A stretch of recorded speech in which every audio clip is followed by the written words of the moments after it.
चलिए class 10th की exercise 8.2 का क्वेश्चन नंबर 3 करते हैं, जिसकी स्टेटमेंट है if tangent a plus B is equal to √3 and tangent a minus B is equal to 1/√3 तो find the value of a and b। And यहाँ पे a और b को भी डिफाइन किया है। a और b कैसे एंगल है, यानी a और b को अगर जोड़ देंगे ना तो उनका जो सम है वो 0 से बड़ा आएगा एंड 90 के बराबर भी हो सकता है लेकिन 90 से कम ही आएगा। यानी a और b कैसे एंगल है बेटा, आपके एक्यूट एंगल है ना। तो चलिए क्वेश्चन शुरू करते हैं। पहले क्या गिवन है, tangent a plus B is equal to √3। अब टेंजेंट a प्लस बी तो ठीक है, अब टेंजेंट की किस वैल्यू पे √3 होता है, 60 पे होता है ना। तो हम क्या जानते हैं, वी नो कि टेंजेंट 60 पे वैल्यू √3 आती है ना। इसको आप इक्वेशन 1 कंसिडर कर लो, इसको 2 कर लो। अब 1 और 2 को देखेंगे, कंपेयर करेंगे। ऑन कंपेयरिंग 1 एंड 2,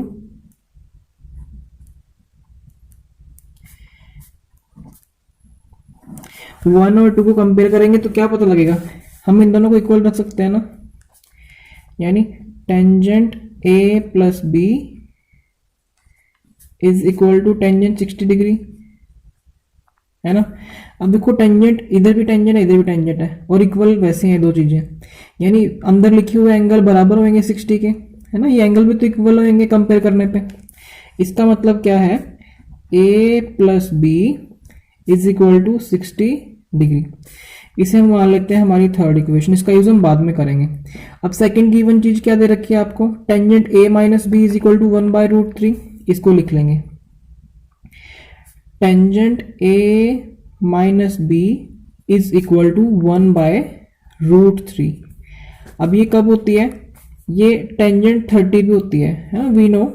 एक लाइन रहेगी लिखनी, वी नो हम जानते हैं कि टेंजेंट 30 इज इक्वल टू 1/√3।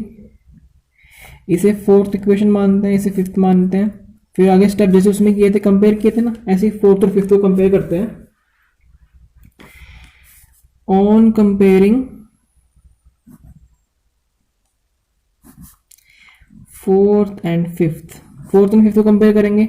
देखो ये भी 1/√3 है, ये भी 1/√3 है, यानी इसकी जो लेफ्ट हैंड साइड है वो आपस में इक्विवेलेंट रख सकते हैं। यानी tangent a minus B is equal to tangent 30 degree. अब आगे देखो, देखो इधर भी टेंजेंट लिखा हुआ है इधर भी टेंजेंट लिखा हुआ और एक इक्वेशन बनी हुई है इक्वल वाली, यानी एंगल भी इक्वल होंगे। इसका मतलब क्या है, इसका मतलब है कि आपका a माइनस बी जो अंदर एंगल लिखा है वो 30 डिग्री के बराबर होगा। इसे कंसीडर कर लेते हैं हम अपनी सिक्स्थ इक्वेशन। अब ध्यान से देखिए, एक तो आपकी बनी थी फिफ्थ थर्ड इक्वेशन, एक सिक्स्थ इक्वेशन।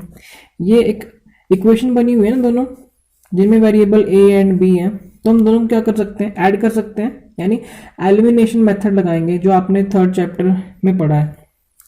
तो क्या लिखेंगे, on adding equation 3 and 6। Equation 3 क्या है, a plus B is equal to 60 degree and equation 6 क्या है, a minus B is equal to 30 degree. और क्या करना है, हमें इनको ऐड करना है, तो ऐड कर देते हैं। ये भी ऐड करने हैं आपस में, ये भी ऐड करने हैं, ये भी ऐड करने हैं। तो a प्लस a कितना होता है, 2a होता है। एंड यहाँ पे प्लस का भी है माइनस का भी है, आपस में कैंसिल हो जाएंगे, 0 बना देंगे ना। यहाँ पे 60 और 30 ऐड करेंगे, कितना आएगा, 90 आएगा। तो क्या करते हैं, हमारे पास क्या आ गया, हमारे पास यहीं लिख देते हैं। चलो हमारे पास आया 2a इज इक्वल टू 90। 2 इधर मल्टीप्लाई हो रहा है, उधर जाके डिवाइड हो जाएगा। तो a की वैल्यू कितनी आएगी, 2 1 2 2 4 2 5 दैट इज 45 डिग्री। तो a की वैल्यू आ गई 45 डिग्री। अब a की वैल्यू भी कहीं से निकालने के लिए एंड b भी फाइंड करना है। अब देखो, अब a की वैल्यू आई है ना, इसे किसी भी इक्वेशन रख दो, किस में मतलब, या तो थर्ड में रख दो या फिर सिक्स्थ में रख दो। सिक्स्थ में रख दे, यही रखी हुई है। तो on putting the value of a in equation number 6, on putting value of A in equation number 6, इसमें रख देते हैं। तो क्या होगा, ए की value 45 minus B is equal to 30 degree. अब देखो ये बी इधर माइनस का है, उधर जाएगा प्लस का बन जाएगा, ये 30 प्लस का उधर जाके माइनस का बन जाएगा। तो क्या आएगा 45 डिग्री माइनस 30, ये माइनस भी उधर जाके प्लस का बन जाएगा। एंड 45 माइनस 30 होते हैं 15 डिग्री। तो बी की वैल्यू भी आ गई। तो हमने ए की वैल्यू भी फाइंड कर दी, बी की वैल्यू भी फाइंड कर दी। यानी आपने क्या लिखना है, so A is equal to 45 and B is equal to 15 degree. ये आपने आंसर लिख कर आना है।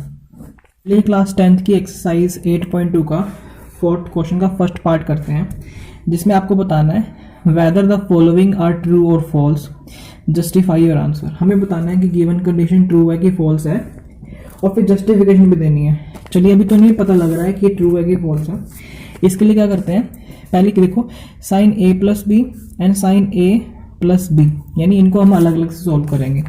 पर इसके लिए हमें क्या करना पड़ेगा, आपको अपने आप से एंगल कंसिडर करने पड़ेंगे। लेट कर लेते हैं, लेट एंगल ए जो है वो हम मान लेते हैं 30 डिग्री एंड बी कंसिडर कर लेते हैं 60 डिग्री। इनको हम बारी बारी से कभी राइट साइड रखेंगे फिर लेफ्ट साइड रखेंगे। अगर वो इक्वल आ जाते हैं तो इसका मतलब ये ट्रू हो जाएगा, अगर नहीं आएगा तो फॉल्स हो जाएगा। तो पहले हम इस तरफ करते हैं पुट लेफ्ट साइड में। तो लेफ्ट हैंड साइड रखते हैं जो कि है sign A plus B. Sign ए की वैल्यू 30 डिग्री है, बी की वैल्यू 60 डिग्री है। इन दोनों को जोड़ेंगे कितना बन जाएगा, 30 प्लस 60 90। एंड साइन 90 कितना होता है, 1 होता है ना, साइन 90 1 होता है। अभी लेफ्ट हैंड साइड का रिजल्ट आया। सिमिलरली हम राइट साइड का रिजल्ट निकाल लेंगे। राइट साइड में है sign A plus sine B. Sign ए की वैल्यू कितनी लेट की थी हमने, 30 डिग्री, एंड बी की वैल्यू हमने लेट की थी 60 डिग्री। यहाँ पुट करते हैं। साइन 30 होता है हमारा 1/2 एंड साइन 60 होता है √3/2। अब नीचे डिनोमिनेटर में 2 है तो इनका एलसीएम कितना आने वाला है, 2 ही आने वाला है। एंड ऊपर वाली टर्म एज इट इज जुड़ जाएंगी, √3 + 1, या फिर 1 + √3 हो जाएगा। अब देखो √3 होता है समथिंग 1.7 समथिंग, उसमें 1 जोड़ेंगे तो ये 1 तो आने से रहा है ना, 1 तो नहीं आ सकता है, नहीं आएगा ना 1। तो ये रिजल्ट आ गया इसका। तो आपने लिखना है कि left hand side is not equal to right hand side. तो इसलिए कंडीशन, ये जो स्टेटमेंट है वो कहेगी फॉल्स हो जाएगी। अगला क्वेश्चन देखिए, second part, the value of sine theta increases as theta increases. ये कह रहे हैं कि साइन थीटा की वैल्यू बढ़ेगी अगर जैसे जैसे हम इसके जो एंगल हैं वो बढ़ाएंगे। तो अगर आपने टेबल देखी होगी, टेबल में आपको पता है, टेबल में इधर लिखा होता है 0 डिग्री, देन 30 डिग्री, यहाँ पे 45 डिग्री, देन होता है 60, देन होता है 90। तो यहाँ पे देख रहे हो ना आप, एंगल की वैल्यू बढ़ रही है। तो इस पे जब साइन की वैल्यू निकालते थे, जैसे यहाँ पे थीटा, यहाँ पे इसका हम साइन कोरस्पोंडिंग थीटा निकालते हैं। अब साइन 0 पे कितना होता है, 0 होता है, 30 पे 1/2, 45 पे 1/√2, 60 पे होता है √3/2 एंड 90 पे होता है 1। तो यहाँ पे देखो जैसे जैसे एंगल बढ़ रहा है ना, देखो 0 30 बढ़ ही रहा है ना एंगल। तो यहाँ पे जो वैल्यू है साइन थीटा की वो भी तो बढ़ रही है। देखो 0 से बड़ा है 1/2, से बड़ा है 1/√3 एंड उससे बड़ा है √3/2 और उससे भी बड़ा है 1। तो यानी वैल्यू बढ़ती है। तो इसका आंसर क्या आ जाएगा, yes, sine theta value increases, यानी उसकी वैल्यू इंक्रीज करती है। इसी के अंदर नेक्स्ट क्वेश्चन देखो, the value of cos theta increases as theta increases. अब कह रहे हैं क्या कोस थीटा भी इंक्रीज करेगा थीटा के इंक्रीज करने पे। तो हम वैसे ही बना के देखते हैं। आपने देखा भी होगा टेबल में, यहाँ पे होता है एंगल इंक्रीज करते हैं 0 degree, 30 degree, 45 degree, 60 degree, 90 degree. तो हम कोस थीटा की वैल्यू चेक करेंगे। cos 0 पे होता है वो 1 एंड cos 30 पे होता है √3/2 एंड 45 पे 1/√2 एंड 60 पे होता है 1/2 एंड cos 90 होता है 0। तो यहाँ पे देखो 1 की वैल्यू 1 के बाद ये वैल्यू घटी है, ये इससे कम है, ये और कम है, इस 0 तो सबसे कम हो गया ना, यानी cos थीटा की जो वैल्यू है वो थीटा के इंक्रीज करने पे इंक्रीज नहीं होती है ना, उसकी जो वैल्यू है वो तो डिक्रीज करती जा रही है। तो इसलिए क्या आ जाएगा आपका फॉल्स आ जाएगा। तो फॉल्स या फिर नो भी लिख सकते हो, फॉल्स, बिकॉज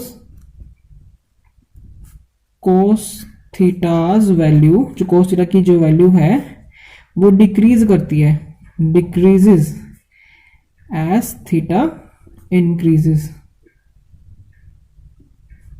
ये एज है बेटा, एज थीटा इंक्रीजेस, जैसे थीटा बढ़ेगा cos थीटा की वैल्यू डिक्रीज होगी। इन्हीं क्वेश्चन का फोर्थ पार्ट देखते हैं। Sine theta is equal to cos theta for all values of theta. कह रहे हैं कि जो साइन थीटा है cos थीटा वो बराबर होंगे सारी वैल्यू थीटास पे। ऐसा तो नहीं है ना, क्योंकि अलग अलग थीटास पे अलग अलग वैल्यू आई थी। जैसे कि अगर हम टेबल बनाएं, यहाँ पे थीटा की वैल्यू लेते हैं, जैसे कि 0, 30, 45, 60, 90, तो कोरस्पॉन्डिंगली अगर हम साइन थीटा की और वैल्यू cos थीटा की वैल्यू चेक करें तो चेक करते हैं। साइन 0 पे 0 कितना होता है, 0 होता है, ये होता है 1, ये होता है 1/2, ये होता है √3/2।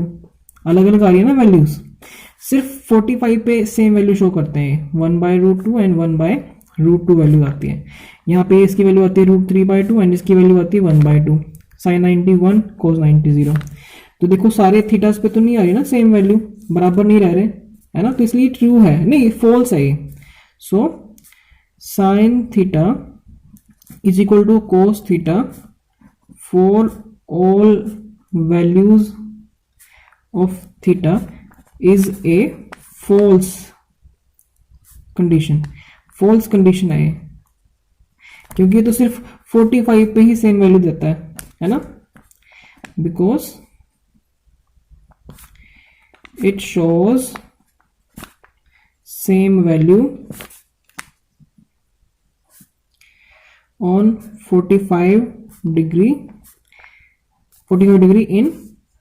इन बिटवीन 0 एंड 90। अगर हम 0 से 90 के बीच में चेक करते हैं तो सिर्फ 45 पे देते हैं, in between 0 degree and 90 degree. तो ये आपका आंसर हो जाएगा। नेक्स्ट क्वेश्चन देखिए, फिफ्थ पार्ट है, cot A is not defined for A is equal to 0 degree. ये चेक करते हैं, वैसे हमने टेबल में देखा है कि ऐसा ही होता है, लेकिन हमें इसको जस्टिफिकेशन भी देनी है। देखो हम क्या करते हैं, वी नो, हम जानते हैं, क्या जानते हैं, जो कोट ए होता है उसको हम क्या लिख सकते हैं, 1/tangent ए लिख सकते हैं ना, और ए की वैल्यू 0 पुट करनी है, तो कोट यहाँ पे क्या लिखते हैं, put A is equal to 0 degree, यानी cot 0 is equal to 1/tangent 0।